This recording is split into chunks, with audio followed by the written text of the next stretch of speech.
35,400, एक बार फिर बता रहा हूँ 35,400, और फिर बता रहा हूँ 35,400। नो वर्क नो पेमेंट, काम नहीं तो पैसे नहीं। उसके बाद भी डटे हुए हैं ये कर्मचारी हरियाणा सरकार के। आप देख सकते हैं जितनी संख्या पुरुषों की है उससे कहीं अधिक संख्या महिलाओं की है। नमस्कार, मैं हूं विकास सुखीजा, आप देख रहे हैं अब तक टाइम। दोस्तों, बात कर लेते हैं 35,400 को लेकर क्या मामला चल रहा है। लगातार 1 महीना हो चुका है और उसके बावजूद भी सुनवाई नहीं हो पा रही है, क्योंकि आज महिलाएं जुड़ रही हैं। उनसे बात करने की कोशिश करेंगे कि कब तक चलेगा ये धरना, कब तक चलेगा ये प्रदर्शन, कब तक लोग खाते रहेंगे सरकारी कार्यालय में धक्के। पूरी बात करेंगे। मैडम, क्या नाम है आपका? सर, मेरा नाम आशिका है, मैं एजुकेशन डिपार्टमेंट से हूँ। हाँ जी। क्या शिक्षा दोगी?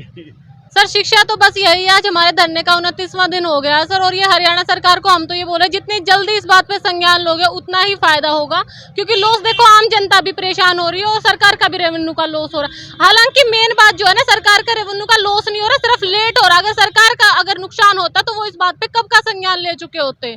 तो सरकार को आम पब्लिक के बारे में सोचना चाहिए, ना कि सिर्फ अपने बारे में। बात करें, आज कितने दिन हो गए आपको? 29 दिन आप बता रहे हो, और आगे कितना लंबा चलने वाला है ये एजिटेशन? सर, ये अनिश्चितकालीन धरना है और इसका कोई भी, जब तक सरकार हमारी मांगे नहीं मानेंगी तब तक हम यहाँ से नहीं उठेंगे, कितना भी लंबा हो जाए। नो पेमेंट नो वर्क, क्या लगता है?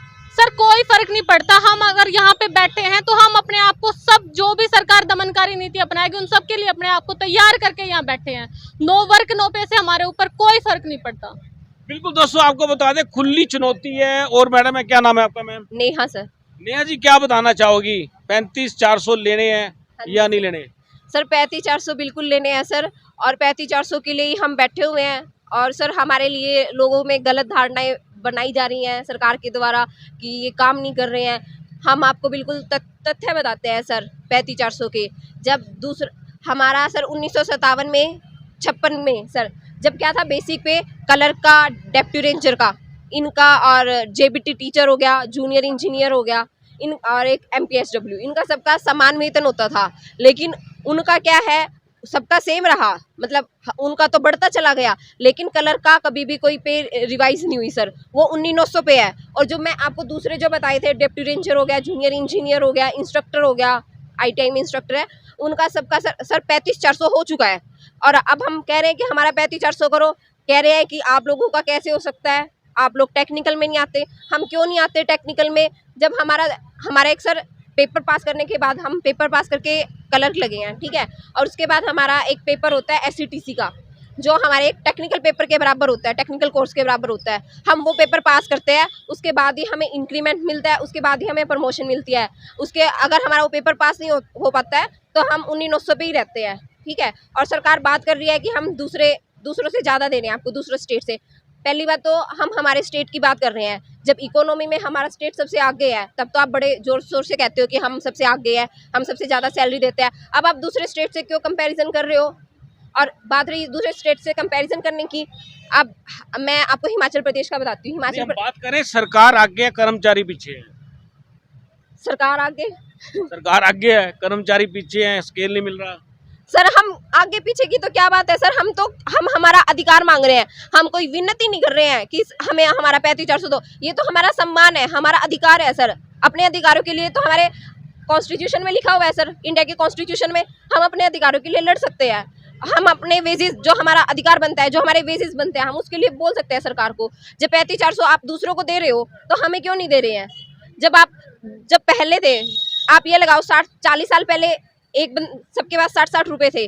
आज उनकी 60 रुपए की वैल्यू 1900 है, लेकिन उनकी तो 35,400 कर दी और हमारी 1900 कर दी। और ये हमारा डिबेट भी चलती रहती है सर, बहुत बार बोला भी गया है। सरकार गलत धारणाएं पता नहीं क्यों फैला रही है। और मैं हिमाचल प्रदेश वाली सर, बीच में आपने बिल्कुल हिमाचल प्रदेश की बात, हाँ, 1900 उनका शुरू में रहता है 2 साल, और जैसे उनका प्रोबेशन खत्म होता है उनका 30,200 हो जाता है। आप पंजाब का ले लो, उनका 2 साल रहता है, जैसे उनका प्रोबेशन खत्म होता है वो 3200 पे ग्रेड में चले जाते हैं, ठीक है सर। आप दूसरों से कंपैरिजन कर रहे हो। और सरकार बड़े जोर शोर से कहती है कि हमने ना हरियाणा में 100 से ज़्यादा पोर्टल लॉन्च कर दिया है। अब सरकार से कोई ये पूछे कि वो पोर्टल किसकी वजह से चल रहे हैं, हम कलर की तो चला रहे हैं सर उन पोर्टल को। लेकिन जब आप ये बोला जाता है कि एजुकेशन में बोला जाता है कि स्कूल की माँ कलर होती है, अब उस माँ की इतनी बेइज्जती क्यों की जा रही है, उसका सम्मान क्यों नहीं किया जा रहा? जब आप दूसरों को 35-400 दे सकते हो तो हमें क्यों नहीं दे सकते? आप हमें रीजन भी देते हो, वो भी आधे अधूरे देते हो, झूठ बोलते हो, सरकार जनता को भड़का रहे हो। सर वो जनता भड़केगी नहीं, वो जनता कौन है? हमारे माँ बाप, हमारे भाई बहन, हमारे ही तो बच्चे हैं सर।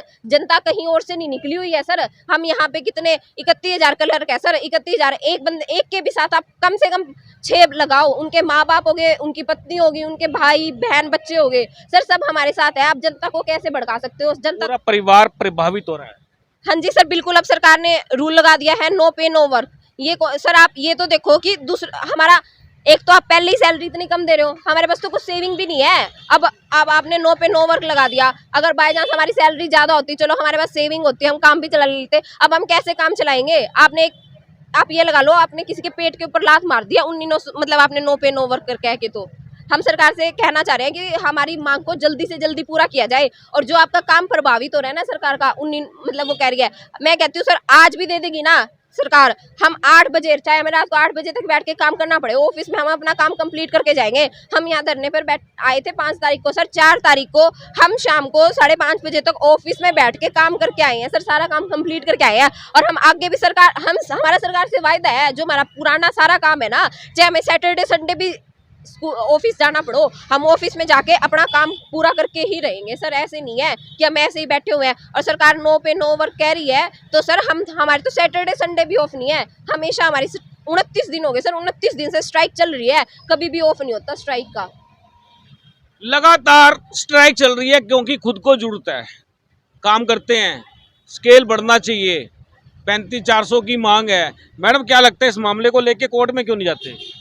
सर कोर्ट में अभी तो वही बात है, हम ये पहली स्टेज है सर, पहली स्टेज। वैसे तो सर 2.5-3 साल से चल रहा है ये, मतलब हम है ना सिर्फ एक कानूनी तरीके से, जैसे जो स्टेप्स होते हैं ना एक मतलब भाई किसी भी काम को करने के, एक MLA के माध्यम से, MP के माध्यम से ज्ञापन दिए, उसके बाद हमने अभी ये शांतिपूर्वक हड़ताल चालू कर रखी है। बिल्कुल अभी इस पे जैसे भूख हड़ताल शुरू करी है तो वो जैसे कर्मिक होती है सर, एक दिन के बाद वो सांकेतिक है। उसके बाद जैसे ही टाइम आगे बढ़ता जाएगा और तो कर्मचारियों का रुख भी सख्त होता जाएगा। बिल्कुल बता दें आपको, जैसे जैसे डिले होगा और ज्यादा सख्ताई हो जाएगी। थाली बजाने की तैयारी है, पूछ लेते हैं। मैडम क्या नाम है आपका? कीर्ति, शिक्षा विभाग से। आप भी शिक्षा विभाग से हैं? जिसमें थाली बजाने की तैयारी है सर, ये तो हमारे मोदी सर का ही अभियान है। जैसे उन्होंने कोरोना टाइम में थाली बजा के जन जन को जगाया था, तो हमें लग रहा है शायद हमारे थाली बजाने से, वैसे तो थाली खुशी में बजती है जब हमारा हरियाणा में मतलब अपने कहीं पर भी लड़का होता है तो थाली खुशी में बजती है। लेकिन अब आप ये देखिए कि हम बहनों का कितना दुख है कि हमें ये थाली सरकार को जगाने के लिए बजाई जा रही है, ना कि किसी खुशी में। क्या लगता है आपको सरकार बात क्यों नहीं मान रही? सर ये तो सरकार से पूछिए आप, हम तो अपना दुखड़ा रो सकते हैं ना, सरकार का दुखड़ा तो आप पूछिए ना जाके। 3 बार बातचीत हुई है सर, 3 बार बातचीत हुई है, लेकिन सरकार की तरफ से हमें कोई मतलब उचित मतलब संतोषजनक जवाब नहीं मिला है। बिल्कुल संतोषजनक बात तो हो सकती थी नहीं है जी। बात करें, सरकार उलझ गई है नू में सर पता नहीं सर, देखो सर सरकार ने पहले क्या बोला कि फ्लड में उलझी हुई है। फ्लड का सर हमने बोला सरकार को कि हमारी तरफ से सर स्ट्राइक भर के, आप देख सकते हो कैप पहन के स्ट्राइक भर के गए हुए थे सर सारे। हमने कभी भी अगर कहीं पर भी जन सेवा का काम होता है सर, हम वो काम करते हैं। हमने यहाँ पे हर डिस्ट्रिक्ट में सर ब्लड कैंप भी लगा है, वहाँ पे हमारे यहाँ करनाल से 60 यूनिट हमने ब्लड दिया भी है सर। तो हम जन सेवा के लिए हम हमेशा तत्पर रहते हैं सर। बिल्कुल दोस्तों, आपको बता दें जन सेवा पर रहते हैं तत्पर पे। और जिस तरह से डिमांड चल रही है, 29 दिन हो गया, 1 महीना हो चुका, मतलब अब 1 महीना आज का दिन भी गया भाई, 30 हो गए, 31, 1 तारीख, 2 तारीख, 3 तारीख, लगातार चलेगा मामला। क्या कहते हैं मैडम, क्या अपील करेंगे पूरे हरियाणा को? सर पूरा हरियाणा से हम तो यही अपील करते हैं, जन जन से अपील करते हैं। हमारे लोगों को परेशान करने का कोई भी मोटिव नहीं है और हम खुद बहुत परेशान है कि जनता परेशान हो रही है। ये हमारे लिए खुद हम उनके प्रति मतलब अपने संवेदना प्रकट करते हैं कि जनता को परेशानी झेलनी पड़ रही है, लेकिन सरकार इसके लिए पूर्णतः जिम्मेदार है। तो सरकार को जल्द से जल्द इस मामले में संज्ञान लेना चाहिए और इस मामले को सुलटाना चाहिए। आपको लगता नहीं सरकार पे बोझ पड़ जाएगा? सर बोझ किस चीज का पड़ेगा? सरकार का रेवेन्यू भी तो है। जब उन्होंने कहा कि भाई दूसरे स्टेट नहीं दे रहे, दूसरे स्टेट इतना ज्यादा दे रहे हैं और उनका तो रेवेन्यू हरियाणा से कहीं ज्यादा कम है सर। हरियाणा अगर देखा जाए तो रेवेन्यू में सबसे ज्यादा टॉप पे आता है सर। और तो टॉप पे आता है डिजिटलाइजेशन में, वो कह रहे हैं हम टॉप पे हैं, पहला राज्य बना हरियाणा, तो फिर बोझ किस चीज का आ जाएगा सर? इतना बड़ा स्टेट है सर हरियाणा, और वो जो रिवेन्यू सरकार के पास जाता है वो कहाँ से जाता है? अगर सरकार हमें हमारी सैलरी बढ़ाएगी तो मार्केट में पैसा ज्यादा जाएगा, सरकार के पास रेवेन्यू बढ़ेगा। ये सर इकोनॉमी को स्ट्रॉन्ग करने का ही एक मतलब तरीका लगा लो, लेकिन सरकार पता नहीं क्यों हमारी बातों को सुनना नहीं चाह रही, या सुन नहीं रही, या फिर सिर्फ लंबा खींच के कलकों को तोड़ना चाह रही है। अपील क्या करना चाहेंगे? सर हमारी तो यही अपील है कि सरकार जल्द से जल्द इस मामले को सुने, निपटाए और आम जनता को परेशान होने से रोके, और हम भी अपने कामों को ताकि पूरा कर सके। एजिटेशन का स्टाइल बदल सकता है? वो तो हमारे राज्य कार्यकारिणी बताएंगे। बिल्कुल दोस्तों, आपको बता दें राज्य कार्यकारिणी फैसला लेगी कि इस एजिटेशन को अगला नया रूप क्या देना है। हम चाहेंगे इस खबर को ज़्यादा से ज़्यादा शेयर कर देना। आप देख रहे हैं अब तक टाइम्स, मैं हूं विकास सुखीजा अपने साथी रिकेन निषाद के साथ। नमस्कार, जय हिंद, जय भारत।